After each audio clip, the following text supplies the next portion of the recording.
Zoti Misha Glenny, ju jeni kthyer përsëri këtu në Tiranë pas 20 viteve, për vjetorin e rrëzimit të komunizmit. Kur keni qenë për herë të parë në Shqipëri? Kur e keni vizituar Shqipërinë për herë të parë? Shqipërinë e kam vizituar në maj të vitit 1990. Ndryshimet nuk kishin ndodhur akoma, por atë muaj unë punoja për BBC-n. Kam bërë disa intervista të rëndësishme me pjesën më të madhe të udhëheqjes, si me Sali Berishën, Gramoz Pashkon, Fatos Nanon, apo Ismail Kadarenë. Fatos Nanon, Ismail Kadarenë. Në maj të vitit 1990? Po, në maj të vitit 1990. Ata të gjitha akoma tregonin shumë kujdes sepse komunizmi nuk ishte rrëzuar plotësisht, por për herë të parë po dëgjonim zëra kritik. Mbaj mend në veçanti një intervistë me Gramoz Pashkon, në të cilën ai ka folur shumë seriozisht për një mundësi të zhvillimit ekonomik në vend, në një mënyrë krejt ndryshe. Kjo gjë ka ndodhur në maj, apo është intervista me Gramoz Pashkon në fund të tetorit, kur Kadareja u largua nga Shqipëria? Jo, ka qenë në maj. Ai po fliste në mënyrë të tërthort, por ajo që po thoshte nënkuptonte qartë se ndryshimet duhet të vinin në Shqipëri. Sepse Ceaușescu ishte rrëzuar para 2 muajve dhe kështu të gjithë kishin filluar të përqendroheshin se çdo të ndodhte në Shqipëri. Fakti që mua si korrespondenti BBC-s më ishte dhënë një vizë për të shkelur në Shqipëri në maj të vitit 1990 ishte tashmë shumë treguese dhe unë këtu kam ardhur me një gazetare të BBC-s, me Laura Silberin, pra ishte e qartë se diçka po ndodhte. Po, sepse deri tani, në atë kohë ka qenë e pamundur të hyjë në Shqipëri. Por do doja të pyesja për diçka. Në maj të vitit 1990, komunizmi ishte akoma i fortë. Në pushtet mund të themi, jo i fortë. Ma merr mendje se ju ta keni bërë ndonjë intervistë Kadares, sepse ai ishte shumë i njohur në atë kohë. Por si e keni gjetur Gramoz Pashkon, Sali Berishën dhe Fatos Nanon? Kush ju prezantoi me ta? Na i prezantoi së pari Remzilani, kryeredaktori i gazetës Zëri i Rinis. Dhe ai sapo kishte botuar në gazetën Zëri i Rinis intervistën me Ismail Kadarenë, në të cilën Kadareja kritikonte disa aspekte të regjimit. Ne kishim kërkuar disa intervista me Kadarenë, Gramozin dhe Remziun dhe na u dha mundësia që t'i bënim ato intervista. Ishte e qartë se ndryshimet kishin nisur.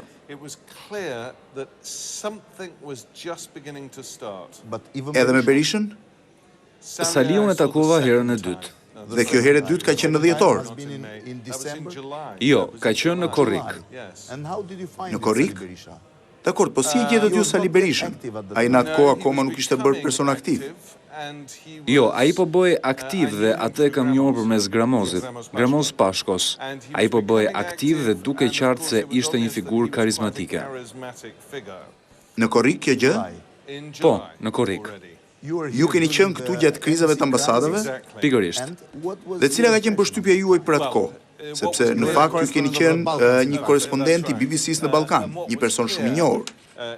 Tamam, ajo që ishte e qartë në krizat e korrikut në ambasada ishte fakti se gjërat po dilnin jashtë kontrollit. Kështu qeveria komuniste do të kishte një mundësi zgjedhje, ose ata do të luftonin deri në fund, ose do të fillonin të përshtateshin me atë që po ndodhte. Sepse kriza e korrikut do të thoshte se gjithçka po dilte sheshit, siç kishte ndodhur edhe në Rumani më parë dhe para Rumanisë në Çekoslovaki në Hungari. Pra e dinim se loja kishte nisur, po në ç'drejtim do të shkonte ajo, do të rrëzohej apo jo komunizmi, kjo akoma ishte e pavendosur dhe siç e dim, kaluan edhe disa muaj të tjerë para se të luhej sheshit në fazën e parë.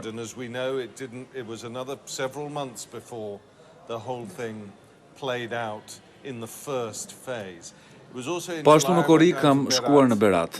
Shkova, mora miratime dhe atje kam folur me disa punëtorë të fabrikës së tekstileve Enver Hoxha. Ata më pohuan se kishin nisur grevën për rreth një javë, një muaj para saj. Pra, kur shikon diçka të tillë si kombinati Enver Hoxha, që është futur në grevë, E kupton se gjërat kanë filluar të gurgullojnë. Pra regjimi ishte në fundin e tij, por në korrik, pra herën e dytë, jo në maj. Si ishte situata në përgjithësi në Shqipëri në atë kohë? Po, ishte shumë e gjallë. Njerëzit ishin më të lirshëm në të folur. Ishin ata më të hapur me ju? Ata ishin shumë më të hapur me mua. Brezi i ri po ashtu besoj. Brezi i ri po ashtu, veçanërisht universiteti filloi të ishte qendra dhe kur vinte puna te kriza e ambasadave.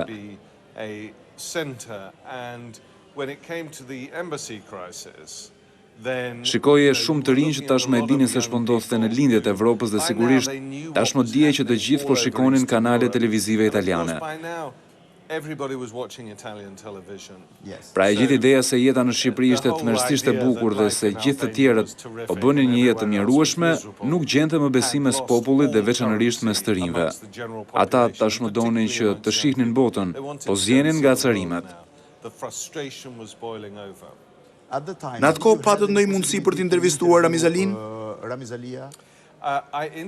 Ramizalin e kam intervistuar në kontekstin e një konferencë zyrtare për shtyp. Pra, a i dha një konferencë për shtyp që në të vërtet ishte pazakont. Në korrik apo në tetor? Tashmë nuk më kujtohet. Duhet të ketë ndodhur në tetor, gjatë takimit të ministrave të jashtëm të Ballkanit që mbajnë në Tiranë. Po, në tetor erdha këtu në takimin e ministrave të jashtëm. Ç'përshtypje ju ka lënë Ramizalia? Mendoja se ishte më i zgjuar se ç'doli. Ai e kuptoi shumë qartë se e priste një sfidë.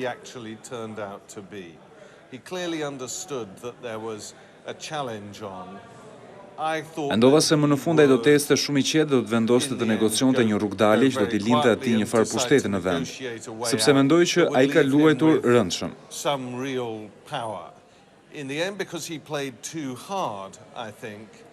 Ai humbi. Ai humbi gjithçka. Ai duhet të jepte dorëheqjen. Partia u rrëzua. Mendoni se ai është friksuar nga historia e Ceaușescut? Nuk ma do mendja. Se po të kishte qenë Enver Hoxha, çështja do të ishte krejt ndryshe.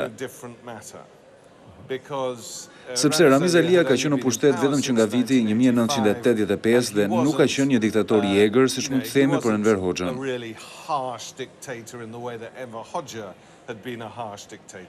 Për shembull, kur fliste Enver Hoxha të gjithë dridheshin nga frika, ndërsa kur fliste Ramizalia, gjendja ishte më e tensionuar. Kishte më shumë konsensus. Nuk mendoj se Alia është identifikuar si autori i mjerimit të gjithëve, por nuk veproi tamam ashtu siç duhej. Duhet kishte bërë më shumë se ç'mund të bënte ai.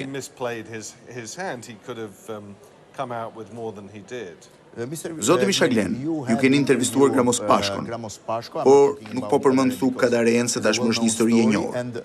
Pra, Gramoz Pashkon, Sali Berishën, kishin ndonjë informacion ju në vitet 1990 se Gramoz Pashko dhe Sali Berisha së shpejti do të dilnin krye të opozitës në Shqipëri? Sigurisht që e mendova, por kjo gjë nuk ishte e bazuar në informacion, por në faktin që ata po fillonin të organizoheshin edhe në zërat e tyre. Ç'do të thotë organizimi? Po e shihnin që ndryshimi po vinte dhe filluan që të merrnin drejtimin. Sepse në zërin e Amerikës ka pasur edhe intervista të tjera. Gens Polo për shembull dhe të tjerë. Pra nisi, kishte shumë zëra. Pak më vonë, pastaj më ka thënë Gramozi për krijimin e Partisë Demokratike.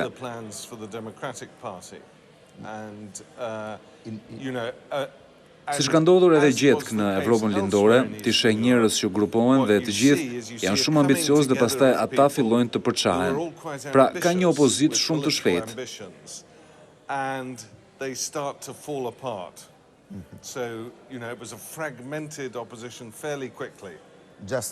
Po, në disa pika. Po si kujtoni ju Pashkon dhe Berishën para se të dilnin në krye të opozitës? Në fillim ata punonin mjaft bashkë dhe ishin shumë miqësor. Gramozin e kam njohur shumë më mirë se sa Saliun. Mendoj se më vonë Berisha filloi të tregonte ambicie tepër të fortë politike, më shumë se sa Gramozi. more than Gramoz. I mean, Gramoz was more of Pashko më shumë kishte një karakter thellësisht të shqetësuar për të ardhmen e Shqipërisë dhe se si do të shkonte ajo punë. Ishte qenie njerëzore shumë e theksuar dhe marrëdhëniet e tij mes njerëzve vjeshin para ambicieve politike. Mendoj se me Sali Berishën ndoshta ka qenë e kundërta. Sort of, human relations came before his political ambition, and I think with Sali Berishën it was probably the other way around. Ju gjendeshit në Tiranë në kohën kur Ismail Kadarenë bëri një deklaratë për shtrehimin politik në Francë. Ismail Kadarenë made the declaration of the asylum political asylum in France because it was Sepse ishte takimi me ministrat e huaj të Ballkanit dhe ju ndodheshin këtu. Si e kujtoni ju atë ditë? Isha shumë i interesuar në konferencën që u mbajt atë ditë, të shohim Shqipërinë pas 20 viteve. Drejtuesi i Zërit Amerikës tha se ky ishte vërtet një moment shumë i rëndësishëm kur Kadare vendosi të dezertonte ose të largohej sepse u përqendrua shumë vëmendje. Në atë kohë e them që u habita mjaft sepse Kadareja që në atë kohë nuk ishte aq i njohur në botën e jashtme siç është tani, por ishte i njohur veçanërisht në Francë dhe deri diku edhe në Itali.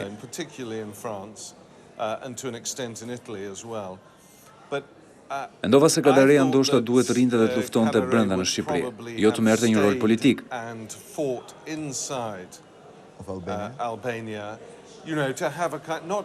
Por gjithsesi të luante rolin e një arbitri moral si Václav Haveli në Çekoslovaki, që u mundua të luante atë rol moral, por më pas edhe ai u përfshi thellësisht në politikë. Pra, kur ndodhi, unë o habita shumë. Ishte një farë tronditje për mua. So when it happened, I was quite surprised. It was a bit of a shock for me, to be honest. Po mendoni se ky vendim i Kadares ka ndihmuar në lëvizjen demokratike në Shqipëri? Well, according to LSB, Sipas atyre që thuan edhe sot ka ndihmuar. Kur e mendoj prap atë kohë, nuk e mbaj mend si një moment nxitës, por në atë kohë mendoja se kjo gjë do t'i dëshpëronte njerëzit akoma më shumë. Sepse ata do të mendonin, nëse nuk mund ta durojë Kadareja, atëherë s'do të ketë ardhme. Por ja që mendimi im në atë kohë doli i gabuar. Më pas gjërat filluan të lëviznin shumë shpejt. Po në fundit ato mendime ishin. Ju keni qenë korrespondenti i parë në Shqipëri në atë kohë që keni raportuar heqjen e monumentit Stalinit në Tiranë. Kjo është shumë e saktë. Isha këtu dhe pash të ndodhte një gjë e tillë. Gjatë natës, ditën ishte përvjetori i Stalinit, ose më mirë të nesërmen. Po, kam qenë zgjuar gjithë natën duke lëvizur sa tek statujat, sa në Hotel Tirana në mënyrë që të lajmëroja BBC-n. Ata e rrethuan dhe e rrëzuan. Mendoj se ka qenë monumenti i fundit i Stalinit në Europë. Po, në Evropën lindore përveç se në vendin e tij të lindjes, në Gori, Gjeorgji, të cilën e kam vizituar po ashtu.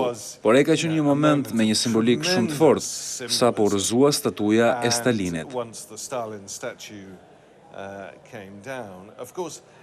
Sigurisht në atë kohë të dhjetorit, kur gjëra të tilla po ndodhnin, të ndoheshe të besoje se i gjithë vendi ishte në një mendje.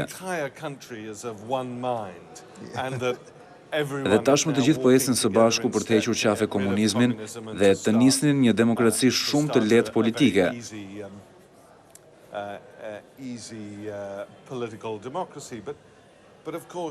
Por sigurisht dhjetori ishte fillimi i një periudhe lufte në Shqipëri që zgjati rreth një dekadë, 10 vjet.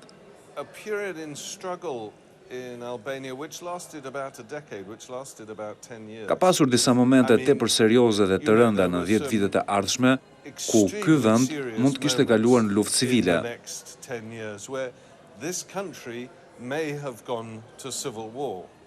Dhe në vitin 1997, pam një rrëzim të shtetit në atë nivel që se kisha parë në asnjë vend tjetër të Evropës lindore.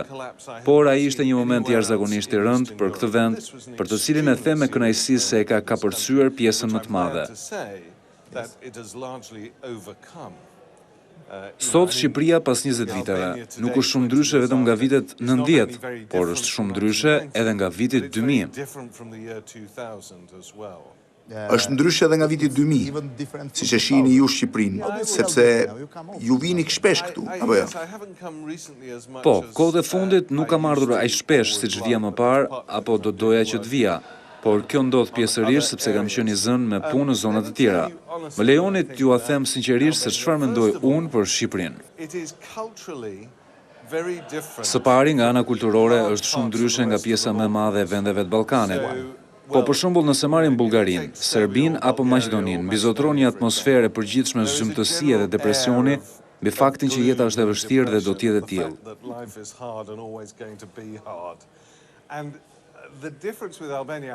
Ndryshimi tek Shqipëria.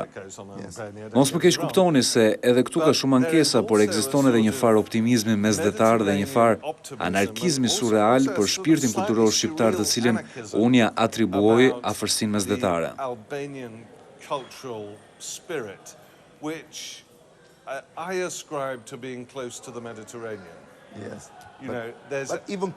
Po, por edhe Kosova është shumë optimiste.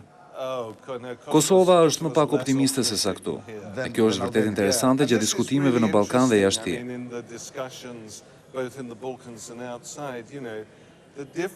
Ndryshimet mes kulturës, aspiratave në Kosovë, Shqipëri dhe në Maqedoninë Perëndimore janë shumë domethënëse. Çdo shqiptar e kupton këtë gjë. Nuk është domosdoshmërisht e kuptueshme jashtë, por s'është as diçka që shqiptarët synojnë të theksojnë kur flasin me të huaj.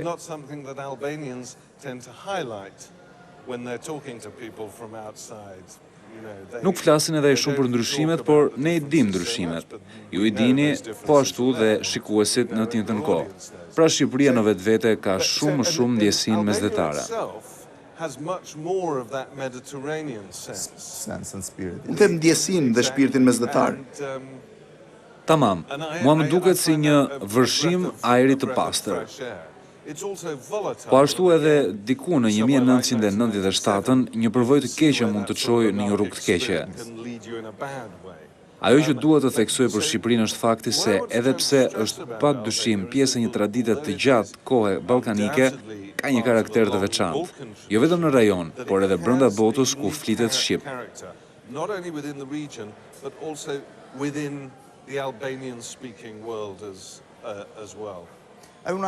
Do doja t'ju pyesja se sa shumë ka ndikuar në çështjen e Kosovës hapja e Shqipërisë në vitet 90.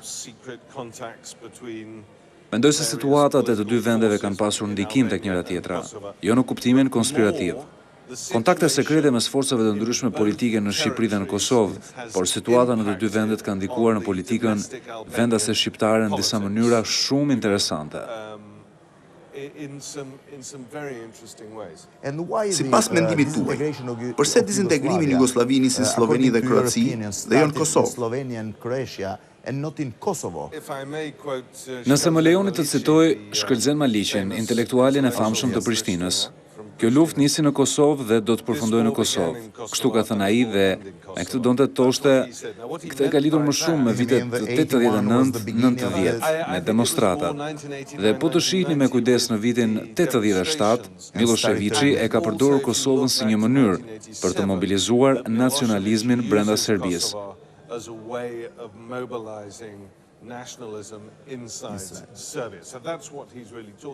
Pra, ai këtu e kishte fjalën. Përsa i përket Jugosllavisë, ajo qëndron ose bie.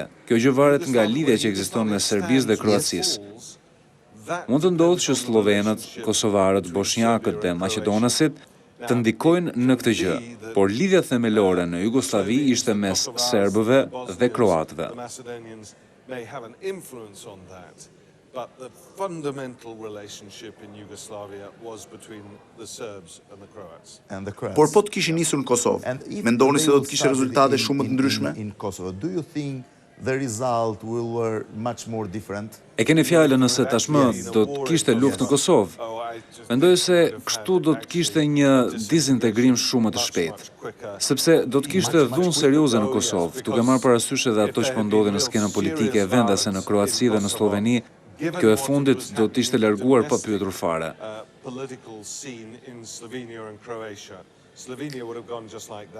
Kroatët do të ishin mobilizuar dhe do të luftonin me njerëz sepse do të kishin kuptuar logjikën e asaj që po bënte Miloševići.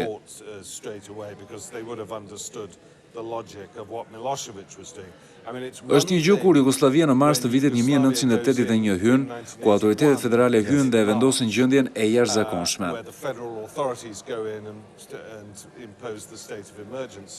Ai pak a shumë ka qenë një vendim federal. Mbaj mend, edhe pse Kosova ishte disi në gjendje të vështirë në gjysmën e parë të viteve 1980, është bërë një përpjekje për të integruar shqiptarët në strukturën e Kosovës.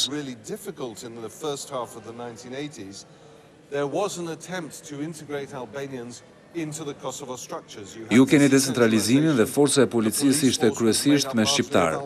Mbaj mend që kam biseduar me policë shqiptar në mesin e viteve 80 në Kosovë. Azem Vllasi ishte kryetari i partisë e kështu me radhë. Pra shqiptarët ishin të integruar në struktura në farmase. Ndërkohë që Miloševići me atë që bëri thoshte se shqiptarët në Kosovë nuk kanë asnjë të drejtë dhe këtu mbyllet gjithçka. Tashmë Kosova është një shtet i pavarur. Të dua t'ju pyes. Tashmë ne flasim, madje edhe në Kosovë flitet për identitet kosovar dhe identitet shqiptar. Mendoni se në tashmë kemi dy identitete ndryshme për shkak të zhvillimeve të 20 viteve të fundit? Sepse nëse më lejoni t'ju e shpjegoj që nga viti 1912, kur Shqipëria u kthye në një vend pavarur, deri në vitin 1990, ëndra e gjithë shqiptarëve ka qenë bashkimi i Kosovës me Shqipërinë. Në vitin 1990, rrogova nisi pavarësinë e Kosovës, pavarësinë si një vend më vetë, dhe kjo ka ndikuar, besoj. Mund të ketë qenë një ëndër në teori për gjithë shqiptarët, por po të shohim më thellë, Prishtina dhe Tirana nuk kanë rënë gjithmonë dakord për rrugën e përbashkët të një shteti shqiptar. Dhe kjo theksohet më tepër në vitet 1990.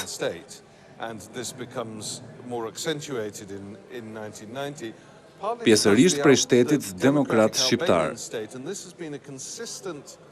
Dhe kjo ka qenë një politike qëndrueshme e shqiptarëve. Kam thënë se sigurisht që ne i mbështesim vëllezërit tanë në Kosovë dhe në Maqedoninë Perëndimore, por nuk do të shkojmë në luftë për hatër të tyre. Ne do të përdorim fuqinë tonë diplomatike për të ndikuar tek njerëzit. Është një vend tjetër dhe ne nuk do të pushtojmë. Ne do të pranojmë refugjat. Shqipëria ka bërë jashtëzakonisht një punë shumë të madhe duke pranuar refugjatët, por ne nuk do të ndërhyjmë në mënyrë të drejtë për drejtë në politikën e dy zonave të tjera. Situata në të cilën gjendemi tani, sfida e vërtetë për të gjithë, është se si do të zhvillohet marrëdhënia mes Beogradit dhe Prishtinës.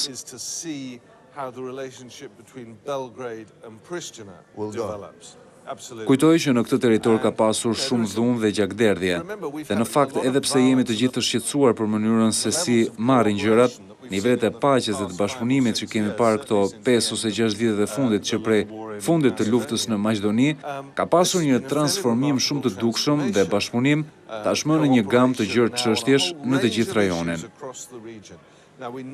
Tashmë e dim se forca e Bashkimit Evropian ka shumë për të bërë që të inkurajojë njerëzit në bashkëpunim. Ka disa shenja të hershme që Serbia mund të përgatitet për një farë modus vivendi apo marrëveshje me Kosovën.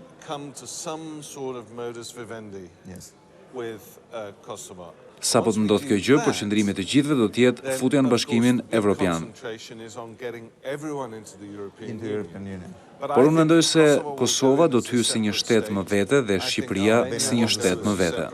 Por nëse unë ngulmoj të pyes, përse duhen dy shtete shqiptare në Ballkan, si do të përgjigjeni? Po, sepse kështu kanë ardhur gjërat. Me që ju njihni mirë rajonin, jo vetëm nga aktualitetet, por edhe nga historia. Cili do të jetë roli i shqiptarëve në Kosovë, Maqedoni, Shqipëri dhe në Malzi? Absolutisht që ka për të pasur një rol vendimtar. Mendoj se vetë Shqipëria do të jetë vendi kryesor. Anija kryesore, sepse ka numrin më të madh të popullsisë dhe po ashtu lidhje të drejtë për drejtë me Italinë dhe Greqinë në atë mënyrë që Kosova nuk e ka. Pra fizikisht dhe ekonomikisht Kosova do të varet nga Shqipëria.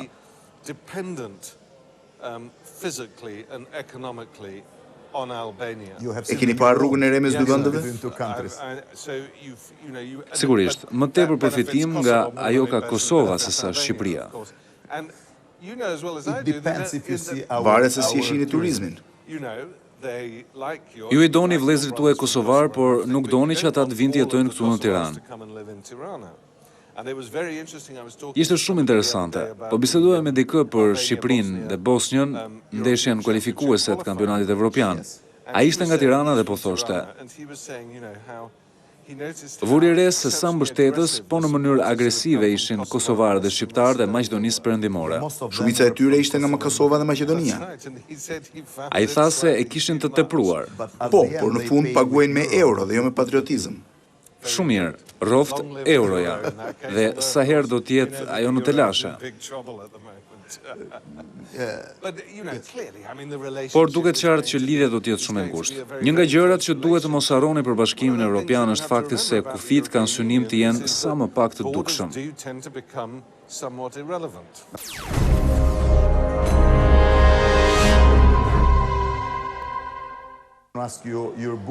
Libri juaj në Ballkan është një nga librat më interesantë që kam lexuar ndonjëherë. Cilat ishin problemet që forcat e mëdha krijuan në Ballkan fillim të shekullit 20? Gabimet e mëdha që ato bën.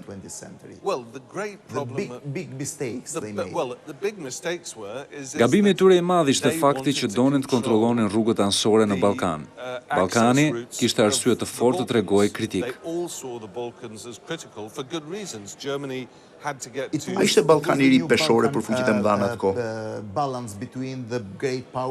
Po, disa kërkojnë një vend, disa të tjera. Për shembull, për Gjermaninë në 10 vjeçarin e parë të shekullit të 20, kishte si qëllim Bagdadin. Si të shkojmë në Bagdad? Duhet të kthehen. Britania, Rusia dhe Franca u siguruan që të mos e linin Gjermaninë të arrinte në Bagdad. Kështu u interesonte. E po në të njëjtën formë skena e luftës, teatri I konfliktit u bë Ballkani.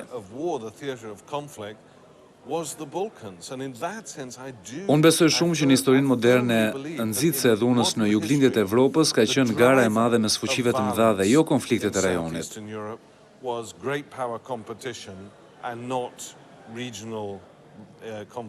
Nëse blejoni t'ju bëj dy pyetje.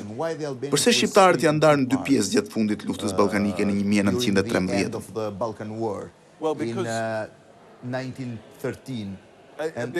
Po, sepse në atë kohë Shqipëria kishte më pak të zhvilluar ndërgjegjen kombëtare. Nëse për momentin do të linim më njanë Maqedoninë, dhe po ashtu infrastrukturën më pak të zhvilluar.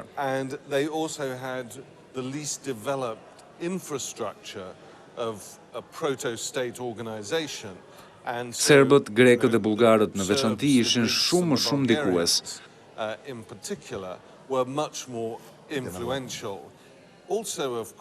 Po ashtu të mos harrojmë se Shqipëria dhe shqiptarët ishin më shumë të lidhur me Turqinë dhe Perandorinë Osmane për shkak të besimit fetar.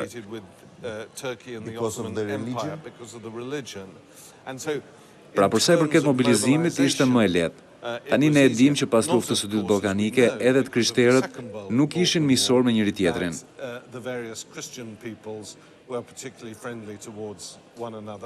Po përse Shqipëria mbeti vendi I fundit në atë kohë që fitoi pavarësinë?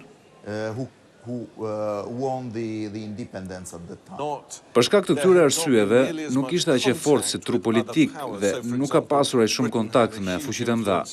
Për shembull, Britania ka pasur një ndikim shumë të madh tek Greqia për lëvizjen kombëtare.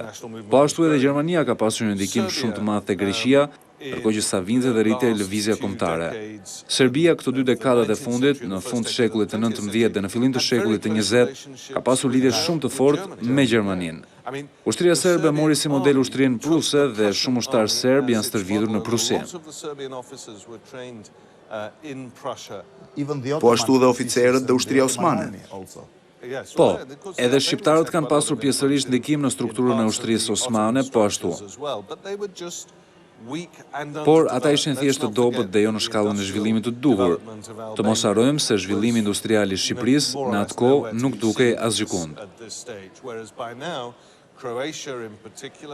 Por tani Kroacia dhe Serbia kanë qenë vende me territore me një zhvillim të madh industrial për arsye rajonale. Pra përse I përket zhvillimit, ju keni qenë poshtë kurbës dhe kjo gjë përkthehet në para, në ushtri, në ndikim dhe në pushtet politik.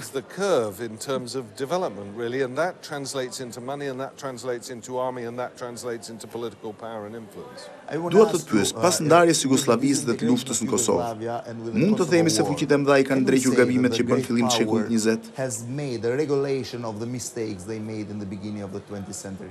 I think they have started to Kanë filluar ta adresojnë problemin dhe të rivendosin ekuilibrin. Sigurisht gara mes fuqive të mëdha nuk ndalet asnjëherë. Ka shumë spekulime se cila do të jetë faza tjetër e ndikimit. There is plenty of speculation about what the next phase of influence will be. There's no question. Për shembull, Rusia nuk vjet në dyshim që ka një ndikim të madh për sa i përket zhvillimit të saj ekonomik dhe energjisë. Në Shqipëri, që në vitin 1990 ka pasur një garë shumë të fortë mes Greqisë dhe Italisë, sidomos infrastruktura dhe ekonomia e Italisë në këtë vend ka qenë domethënëse. Italian influence in this country, the economic and infrastructural influence is significant. Kjo nuk ndodh thjesht se italianët besojnë se Shqipëria e meriton, por se në Shqipëri ata shohin se ka gjëra që atyre u pëlqejnë. Njëri nga librat tuaj të fundit është dhe Mafia. Mendoni se kjo organizatë në të gjithë botën, pra Mafia, është aq e fortë se ju thonin libër? It's so strong as you say in your book.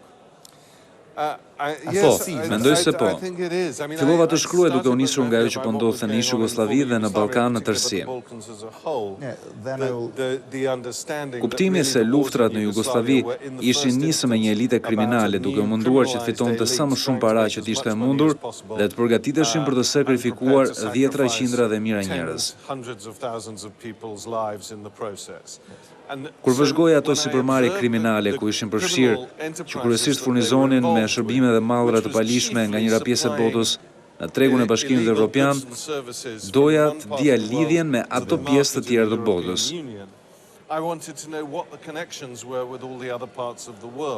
Çdo pjesë e botës që kam vizituar, që ka qenë i gjithë kontinenti përveç Australi Azisë, kam zbuluar korrupsionin në shkallë të lartë, grupe të komprometuara politikisht.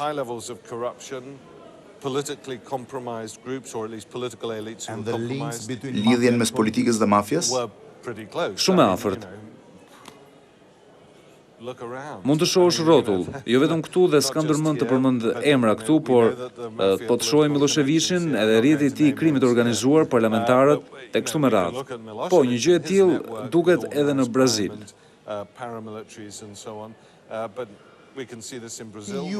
Ai përdori mafian për atetarizëm, mendoj.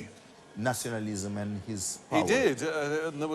Po, por ishte edhe një periudhë kohore kur mafia e përdori atë.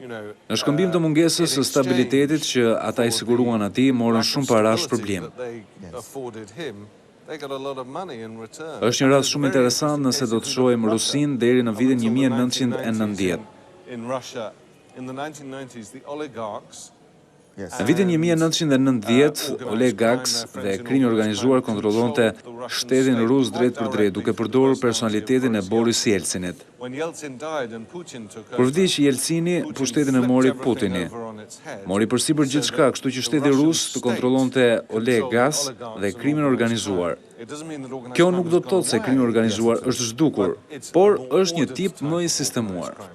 A është e vërtetë se 20% e GDP-s botës kontrollohet nga mafia? Unë do të thosha 15%. Në libër thuhet 15 deri në 20%. Nuk është pak si shumë?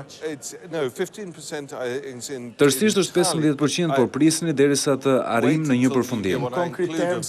Mund të gjendet se sa është 15%. Po, diku tek 7 deri në 8 trilion dollar. Si është mafia në Shqipëri dhe cilat janë karakteristikat e saj? Duhet të tregoj kujdes sepse po flas në një televizion shqiptar.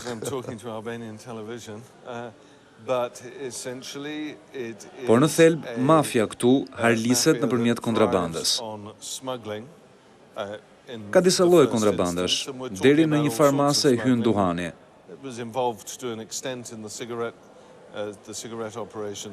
Operacionet në Malinezi. Nuk ka dyshim se Shqipëria ka qenë pjesë e mafias së kokainës që u hap gjatë viteve 90. Të gjithë, duke futur edhe Kroacinë u përfshin në hapjen e një rruge të re në Evropën perëndimore nga Amerika e Jugut.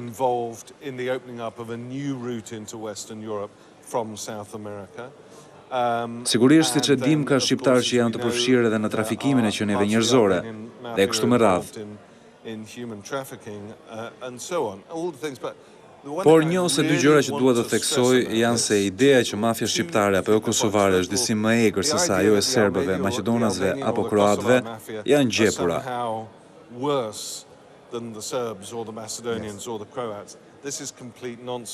Të gjithë janë të përfshirë dhe shkalla e përfshirjes varet nga niveli i zhvillimit ekonomik të vendit.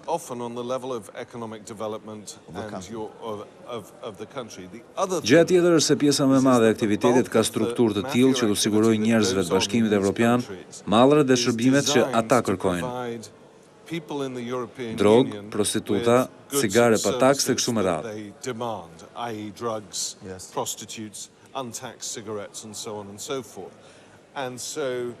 Pra, nuk mund të shohim aktivitetin kriminal ndërkombëtar global të tillë si mafia, është shumë e fortë këtu, por në Britani në fakt nuk është edhe aq keq, sepse roli ynë në atë industri është i ndryshëm.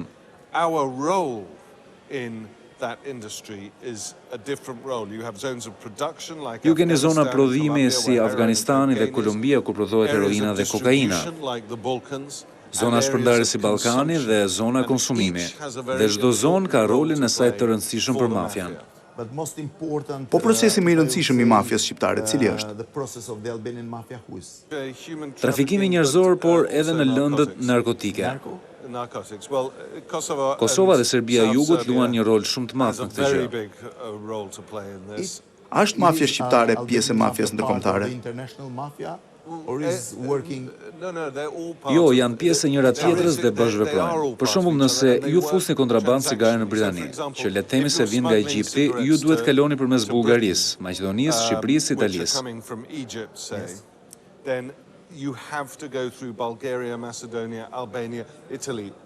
Lidhja mes njerëzve që veprojnë në mafian këtu dhe Sacra Corona Unita apo Komorra, Ndragheta, nuk mund të veprosh në Itali pa u lidhur me Sacra Corona Unitën, me Komorrën apo Ndrangetën. Niveli i mafias në Shqipëri është i njëjtë me vendet e tjera? Jo, është më i ulët se sa në Kosovë. Po Serbia? Serbia depërtohet nga këto aktivitete kriminale të organizuara, por në vitet e fundit duhet them se në drejtimin e presidentit Tadić, ata kanë bërë një përpjekje të bashkërenduar për të bërë diçka në lidhje me këtë gjë dhe është diçka vërtet interesante ajo që shohim. Për herë të parë ka bashkëpunim të vërtetë të sinqertë, veçanërisht mes Kroacisë dhe Serbisë. Gjithashtu duke përfshirë edhe Bullgarinë për të bërë gjithçka rreth kësaj. Dhe nëse në fakt ju hidhni një shikim nga Serbia, në këtë kohë ata po fusin në burgje kriminal të rrezikshëm për vite me radhë. Po marrin pjesë në mënyrë të drejtë për drejtë në politikën anëtarët e mafias, jo vetëm përmes lidhjeve hallkë, por në mënyrë të drejtë për drejtë. Zakonisht në kohët e sotme pak a shumë po ndodh nëpërmjet lidhjeve, por në vitet 90 kjo gjë bëhej në mënyrë të drejtë për drejtë. Për shembull, ju keni Arkanin. Interesante, një nga gjërat që Arkani bënte, kjo është shumë e rëndësishme dhe udhëzuese. CIA kishte vetëm një mundësi për të kapur Arkanin para se ai të vritej. E kjo ishte kur ai shkonte takohej me ortakun e tij të heroinës, i cili ishte një shqiptar-kosovar në kufit Kosovës, dhe dikush e kishte paralajmëruar CIA-n se ai do të ishte atje.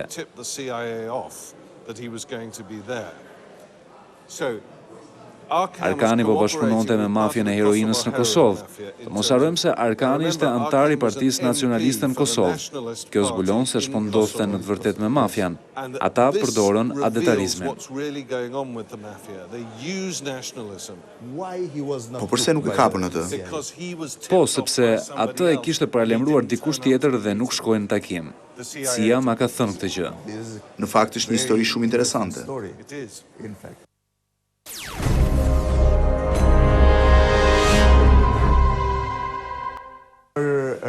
Kam dëgjuar se ju po shkruani një libër tjetër mbi internetin. Po, e vërtet. Dhe kiberkrimin ose krimin në kompjuter. Është goxha i dukshëm apo është akoma veç fillimi? Është përhapur nga do. Pirateria në internet filloi si një farë industrie në 2001 kur një grup piratësh nga Ukraina, Odessa, gjetën një faqe interneti që quhet Kartaplanet.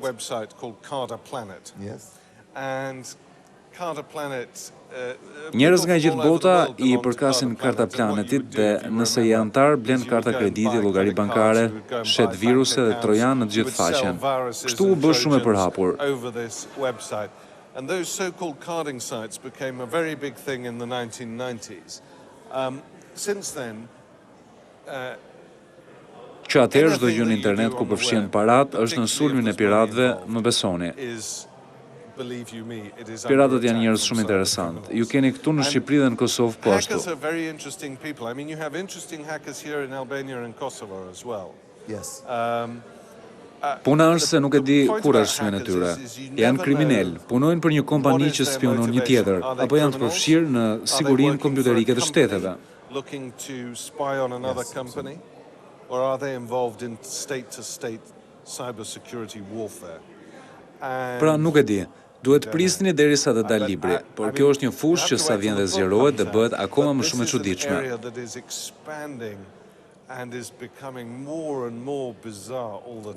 Kur botohet libri? Këtë kohë pas një viti. Dua t'ju falenderoj për intervistën. Ishte një kënaqësi e madhe. Faleminderit shumë.